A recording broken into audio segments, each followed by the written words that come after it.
Abraham tattoo করতে চাচ্ছে, একজন মুসলিম হিসেবে এটা কি সঠিক? প্লিজ কমেন্ট করবেন। সম্প্রতি সোশ্যাল মিডিয়ায় এই প্রশ্নই ছুড়েছেন অপু বিশ্বাস। তার একমাত্র ছেলে আব্রাহাম খান জয় শরীরে ট্যাটু করতে আগ্রহী, কিন্তু ধর্মীয় দৃষ্টিকোণ থেকে এটি কতটা গ্রহণযোগ্য তা নিয়ে দ্বিধায় রয়েছেন অপু বিশ্বাস। অপু বিশ্বাস নিজে হিন্দু ধর্মাবলম্বী হলেও তিনি বিয়ে করেছিলেন ঢালিউডের শীর্ষ নায়ক শাকিব খানকে। তাদের সন্তান আব্রাহাম খান জয় বাবার ধর্ম ও মুসলিম রীতিনীতি অনুযায়ী বেড়ে উঠছেন।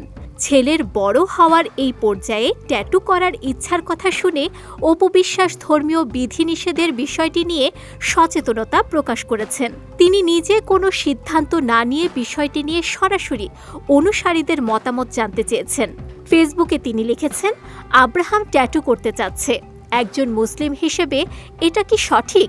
প্লিজ কমেন্ট করবেন। ছেলেকে কেন্দ্র করে অপু বিশ্বাস প্রায়ই সামাজিক যোগাযোগ মাধ্যমে নানা মুহূর্ত ও মতামত শেয়ার করেন। এবারও তিনি ছেলের শখ এবং ধর্মীয় অনুশাসনের মধ্যে ভারসাম্য রক্ষার চেষ্টা হিসেবে নেটিজেনদের কাছে প্রশ্ন তুলেছেন। তার পোস্টটি সোশ্যাল মিডিয়ায় দ্রুত আলোচনার জন্ম দিয়েছে এবং ধর্মীয় ও সামাজিক প্রেক্ষাপট থেকে গুরুত্ব পাচ্ছে।